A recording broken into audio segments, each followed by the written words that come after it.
Okay, so I'm going to give you a little demonstration of some different color alteration techniques for ways to make color more interesting or wildly change the color. You know, if you're retouching something realistic and you want to get like perfect skin tones or, you know, subtly change the color of the sky or something, that's not what I'm doing here. I'm talking about dramatic color shifts that are especially helpful if you have kind of a boring original, or if you have a low resolution original, or if you have a bunch of photographs and the color does not match between them, or if you want to create more of a design element out of your photograph or your image and turn it into something that is like a solid color field. So first of all, I just want to show how brilliant I am by, I have a folder in my Dropbox called textures, and from time to time I go through all my photographs on my cameras or my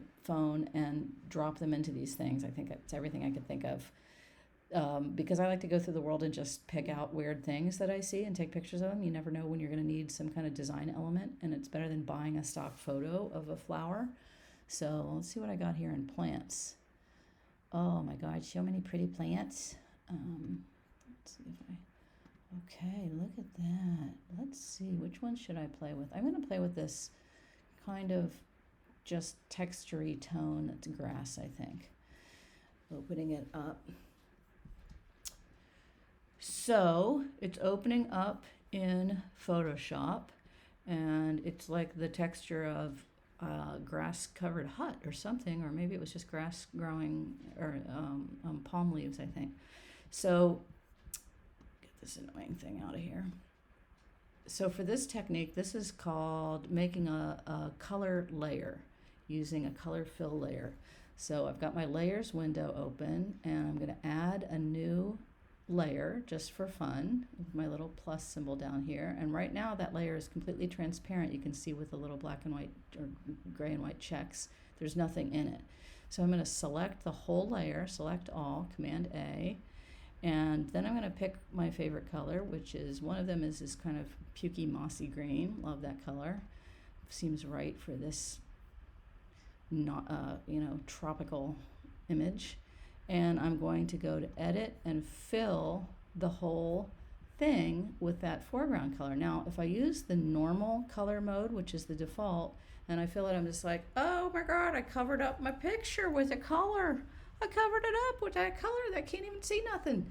And then I can control that up here in the layers panel. So right now it's a normal color mode. Blending modes are the way one layer affects the layer underneath it. So the green layer right now is affecting the grass layer by just completely blocking it out and coloring it. It's opaque green. However, if I use, the first thing I could do is I could just make tone down the opacity, so I could make it a little more transparent. So this is like putting a green layer of film kind of on top of that photo. And if I want to, if I want to eliminate some of the details and just give a sense of the texture, I can keep it pretty opaque. If I want to just add a barely, like a hint of a little green, and it also sort of takes out the contrast, so it makes it flatter because you're adding, it's making the dark layers lighter and the light layers darker because you're just applying it evenly all across the top. So that's one thing you can do. You can always just mess with the opacity, easy peasy. Or to get more unexpected and interesting effects, I am a big fan of the multiply layer. And multiply basically sort of turns that layer into like a green gel, like a lighting gel, and it really greens up the whole underneath. So you can see it's has much more contrast. It keeps the blacks black, and the lightest color is now the color of the overlay, but it keeps some of the original color from the underneath thing, and it just kind of tones it nicely. And I just love that effect. Like, I could totally use that. You can see how one of the nice things about it is that in the original photo, if I added some type,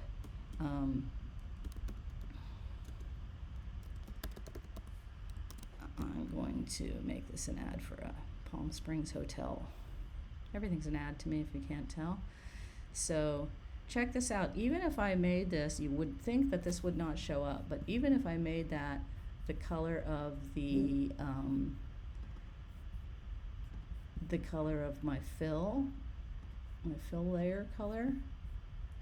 It's still kind of readable, and it's like a nice like green on green if I put it down here, and everything is related. So I've made the type, it's a way to make colored type work against a colored background, or it's a way to make, oftentimes what I do is colorize the background like that and then use a light color type like white, and it really pops off of there now.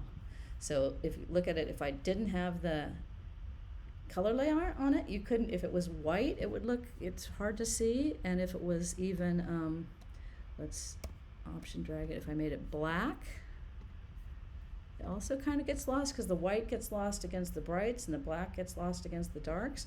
But I slap that color layer on there and boom, both of those, especially the light colored one, pops right off of there. Bam, it just punches you in the eye. Okay, so big fan, color layers. And it all starts with this little extra layer here. And then the easy thing about it too is I can turn that on and off. I can duplicate it. I can make a green layer. Let me duplicate it. Maybe I want to try, what does it look like with more of like a turquoise, my other favorite color. So I'm gonna make this, I'm gonna pick a new color. It's my Indiana voice comes out sometimes. My kind of hillbilly Indiana high school friends, I talk like this. Right. I'm gonna try some of that. I'm gonna select that whole thing, select all, I'm gonna fill that thing. We'll fill that sucker with that foreground color, boom.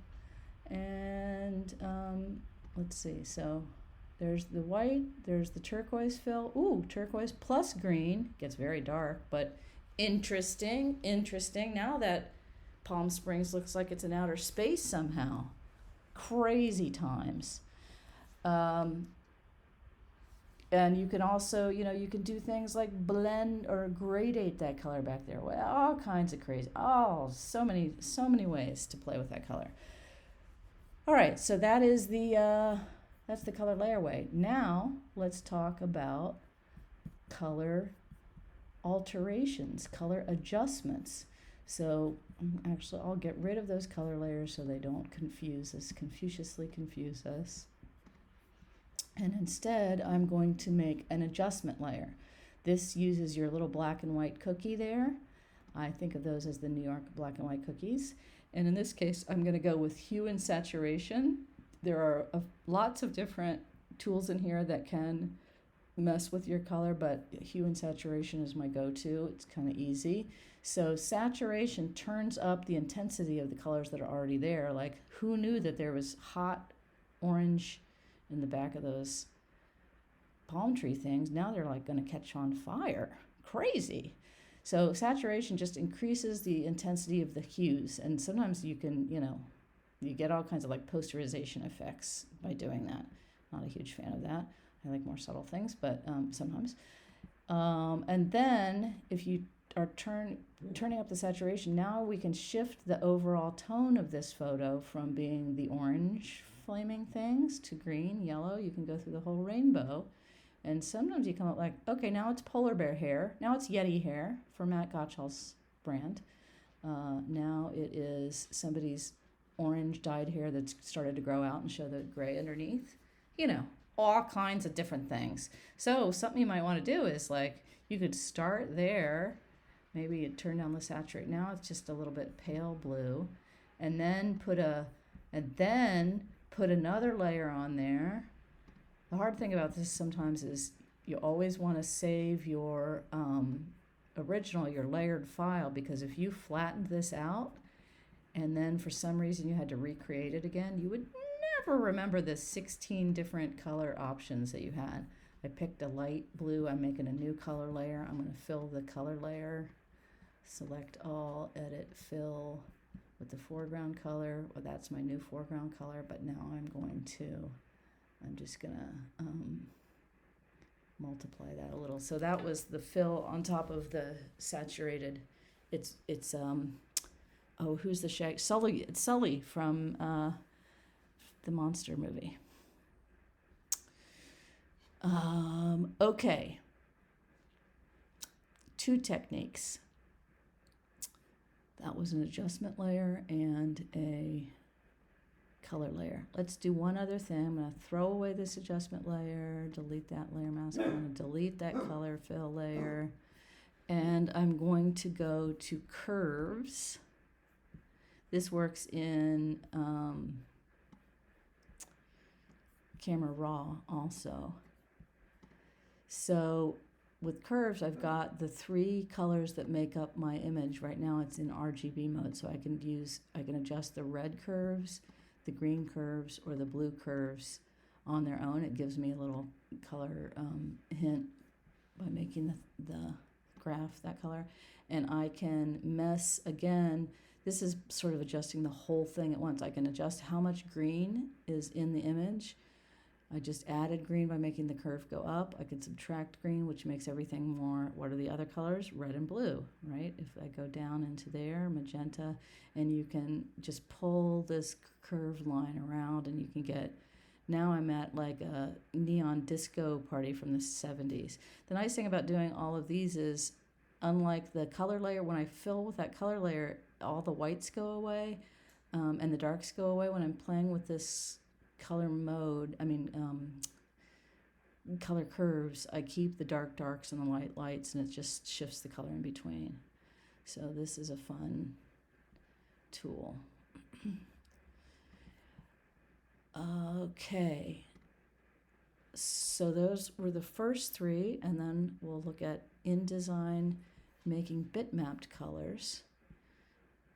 But once again, I'm going to delete this curves layer. I'm going to delete the hue and saturation layer. We're back to our beginning. And what I'm going to do this time is go up to image mode. And right now we're, of course, in RGB mode. That's what all film from a digital device or camera comes in as, is RGB, unless you make it CMYK. And what I want to do this time is just show you some stuff with grayscale. So first, it asks, are you sure you want to do this? Are you sure you want to do this? Are you sure you want to do this? The things that I'm going to show you, you have to start with a grayscale image. So I can't just do it in the adjustment layer. So yes, I am sure. Flatten and discard. And as soon as I do that, I'm making this destructive change. I want to make sure that I save my file in a new way. This is going to be a new name. So I'm just going to call this Shaggy Palm Bitmap, and I'm going to save it as a TIFF, and that's kind of important. So it's Shaggy Palm Bitmap TIFF, and the reason I did that is because I made a copy. Now the original that I was messing with is undestroyed. It hasn't been edited at all, and I'm doing all my changes on this new guy. So right now, if I go back to the image mode, it is a grayscale. And now notice that before I couldn't go straight to Duotone and I couldn't go straight to bitmap. You have to go through grayscale first. So I've made it a grayscale image, and now I want to try to make it a duotone and see what happens there. So the duotone gives me all these different options. I can do it custom. There's default ones, and like yellow, black 1, yellow, black 2, and sometimes it's just fun to scroll through these infinite amounts. You can see they're a little bit more subtle. Each one, there's green. Let's look at green one. So these are duotones, which means they have 2 colors, black and a second color. But you can also make monotones, and if you want to do this, you just pick your own color. Like I'm going to make a red monotone. Oh, I want to make my default. Okay, default. So I'm going to make red monotone. So now I've used, effectively what I've done is replaced all the black with red. So it's a single color image. If I zoomed in, I think that all that there is first I'll say, okay, red. If I zoom into my pixels, when we get down to the level of pixels, you can see that all of these pixels are either red, white, or something in between. The darkest color is my red that I picked. Whatever was black is red, And then it's like all the steps down of shades between that color and white. And when you zoom out, it's like, it looks like a grayscale image that is made out of red and white ink, which that's what it is. So I'm going to undo that back to the regular grayscale. And I'm going to try one more duotone. We can make it, instead of making it black and a second color, you can make it red and a second color. So say I might want my second color to be, monotone, I want to make it a duotone, and I want my second color to be yellow. I want to make it sort of a fire image. And this blends that red and that yellow. You can see now the tonal scale goes from red at the darkest point, yellow is in the midtones, and white is still the end point. I think that you can specify how you drag those around on the gradation too, if you want to get fancy. So you can do that. You can make monotones, duotones, or tritones. They all have a little bit different look. One of the points about this is because you're retaining that white and black, I mean not black, but white and the darkest color. If I use white type on it now, it's not white. It doesn't quite have the same pop off the background because there's still white in the image. I mean, if I put it over a dark area, you can read it. But where before I had an underlying, tonal under everything, now there's still little areas of white that kind of interfere with the readability of the type. It's very mechanical, these things. Okay, lastly, so I'm going to undo a little bit here, back to grayscale. And then the other fun thing to do, this is where it gets into a crazy whole second program, is I save it as a bitmap image. So wait, let's zoom in. So right now it's a grayscale image, and just like when I zoomed in with the red, when it's a grayscale black and white image, there's probably the darkest pixels on here are either 100% black or something close to it. You can diagnose, you can sample each pixel if you want to understand what its color composition is. So you can see that's almost completely black, not quite. And this white might be pretty close to pure white, almost. So it's just somewhere in the range between black and white and nothing else. However, when I change it to bitmap mode, we're going to have, first it looks kind of crazy when your monitor is not really good at reflecting this, but what happens is it changes it to either black dots, pixels, or white dots. This would look dramatically different if you printed it out, and you can sense at some levels of resolution it actually looks a lot like a grayscale picture when it's printed out.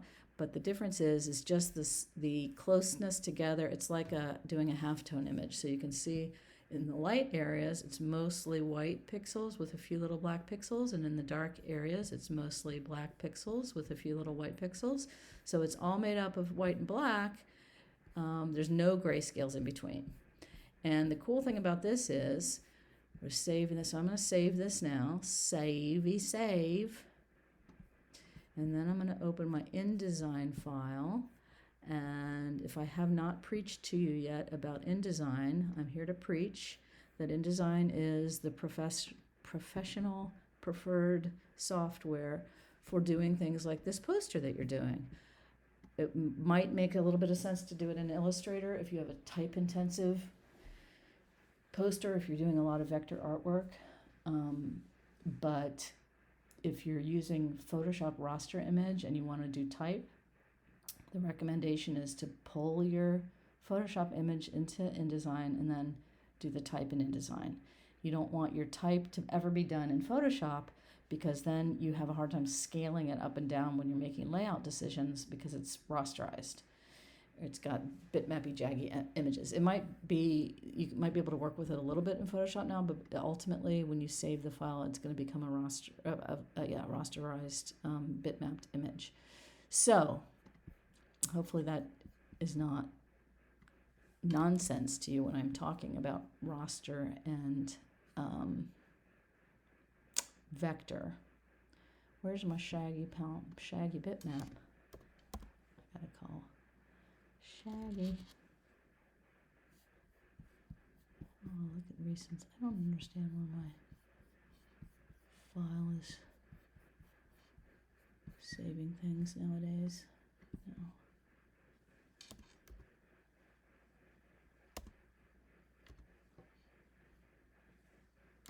Where's my shaggies? Oh my god. Okay, where? I literally just had it open. Save as, save on your computer. I thought I put it, oh, I didn't, I put it back in Dropbox. I'm gonna put it on my desktop. Saving things. That's where all problems originate. Okay, so I made a picture frame, an image frame in InDesign with my image frame rectangle tool. And inside of that image, I placed my photograph.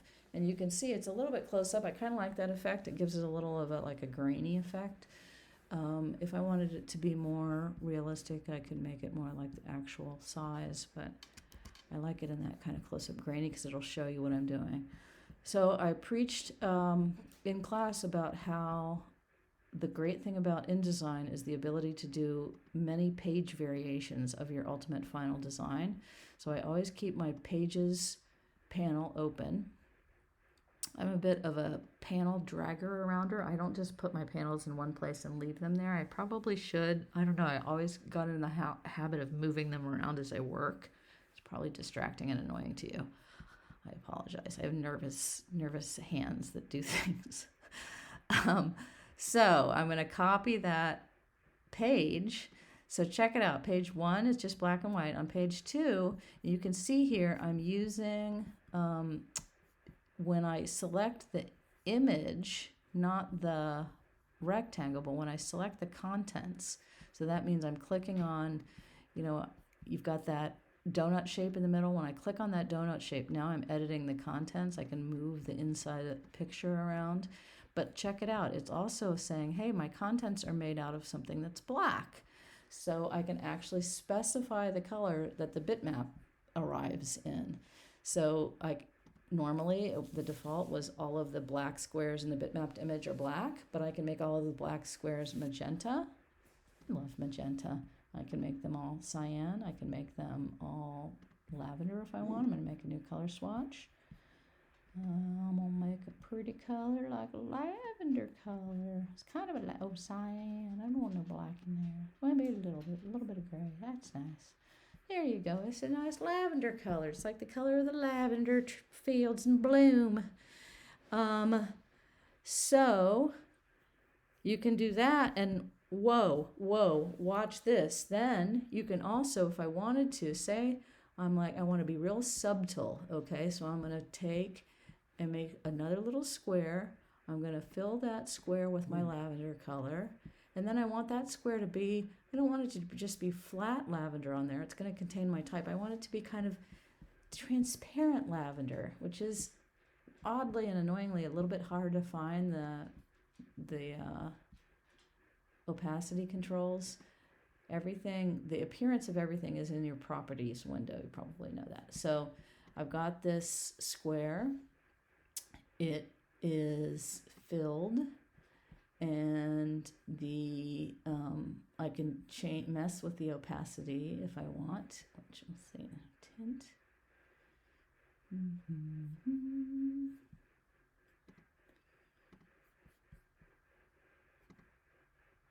I can make a gradient. No, I don't want to do that. So I can make a tint of it, which will just make it a less dark lavender. But what I want to do is mess with the opacity. So here in appearance, there's a little opacity control, and I can make it like a little bit transparent, so I can still see my goal pattern, or my texture behind it.